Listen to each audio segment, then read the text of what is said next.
Esqueci de um slide aqui sobre o motor Otto, que a gente estava falando de diagrama PV, né? Então, pressão, volume. Só que tem também aquele diagrama P-alfa que eu falei para vocês, que é da pressão em relação ao ângulo da manivela, né? O ângulo do eixo de manivelas lá. Você lembra que cada tempo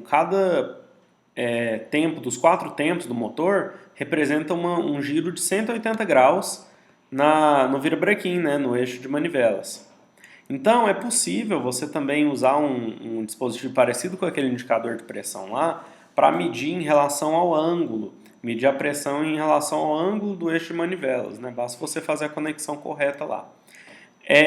Então, assim, esse diagrama ele também fornece basicamente as mesmas informações, só que ele é mais útil para analisar o processo de combustão em si, tá? Depois a gente vai ver isso mais para frente na disciplina.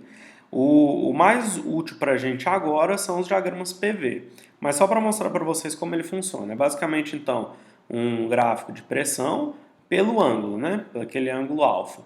Então, e aqui dividido por cada tempo. Então, ele começa na compressão para mostrar que o pistão começa a comprimir a mistura, né? A pressão aumenta, tem a ignição, a partir do momento que tem a ignição a pressão aumenta muito abruptamente, né? E daí entra no processo de expansão. Quando vai em expansão, o pistão sai lá do ponto morto superior, vai até o ponto morto inferior, um pouquinho antes de chegar no ponto morto inferior, a válvula de escape abre, e aí você consegue fazer a rejeição dos gases, né? E aí, durante a rejeição, olha só, o escape, a pressão varia muito pouco, né? Ela varia basicamente nada em relação ao gráfico no geral, né? E principalmente na admissão também varia muito menos, ó. A diferença daqui até aqui é muito pouca, né? Na pressão. Então, é basicamente outra forma de ver a mesma coisa, tá bom? Mas o que a gente mais vai utilizar por enquanto é o PV mesmo. Bom, a gente falou PV de motor Otto, né? Vamos olhar do motor diesel para ver as diferenças, né? Um pouquinho diferente. Bom, o processo de admissão seria do ponto 1, que seria esse ponto aqui, até o ponto 2. É muito parecido com o motor Otto. Vai ocorrer a admissão, né? O pistão vai lá do ponto morto superior para o ponto morto inferior e vai admitir um novo volume, né? A única diferença é que esse volume não vai ser de mistura ar-combustível, vai ser só de ar, né? Essa que é a grande diferença do motor diesel, que ele admite só ar e comprime esse ar, depois o combustível é injetado quando o ar está muito comprimido e ocorre a alta ignição, beleza? Bom, então é basicamente a mesma coisa do motor Otto, ocorre a admissão numa pressão constante, né, muito, muito próximo da pressão atmosférica, e aí começa o ciclo mesmo, né? Bom, aí vem o processo 2-3, que é o de compressão, né? Ele ocorre do mesmo jeito do Otto também. O pistão vai lá do ponto morto inferior para o ponto morto superior, comprimindo, agora no caso só ar, né? Você não é mais misturar combustível. E tem só algumas diferenças, porque olha só, lembra que aqui eu estou comprimindo, não vai ter faísca, no Otto tinha uma faísca aqui para ter a combustão nesse caso é espontânea, né?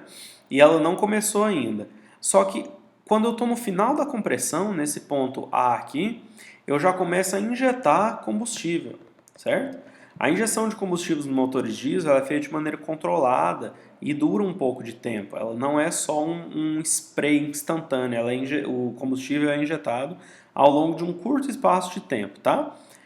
Depois a gente vai explicar por que nos capítulos mais para frente.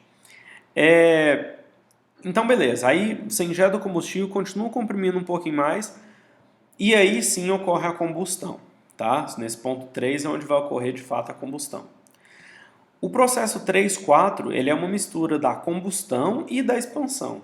Na verdade, ele é a própria expansão, né? Só que a gente explicita que é a combustão para mostrar que ela ocorre no mesmo processo da expansão, né?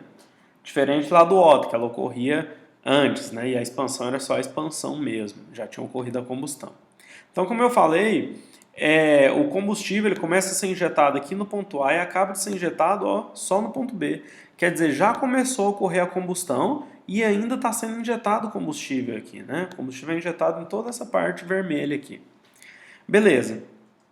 Aí ocorre essa característica bem interessante aqui da pressão, ó, nesse tracejado aqui, nesse segmento de reta. Que a gente percebe que a pressão é praticamente constante, né? Por que isso acontece? É porque aqui está ocorrendo duas coisas ao mesmo tempo. Ainda está tendo combustão, você concorda? Ainda está sendo injetado combustível, então ainda está tendo combustão. Está tendo combustão, a combustão tenderia a fazer essa pressão aumentar, né? Tenderia a fazer ela aumentar bem abruptamente, mas ao mesmo tempo já está ocorrendo a expansão, olha o volume aumentando. Se ocorre a expansão, a tendência é a pressão diminuir, né?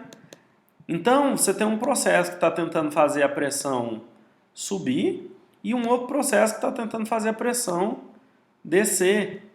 Isso é projetado de tal modo que a pressão fique quase constante aqui, ó.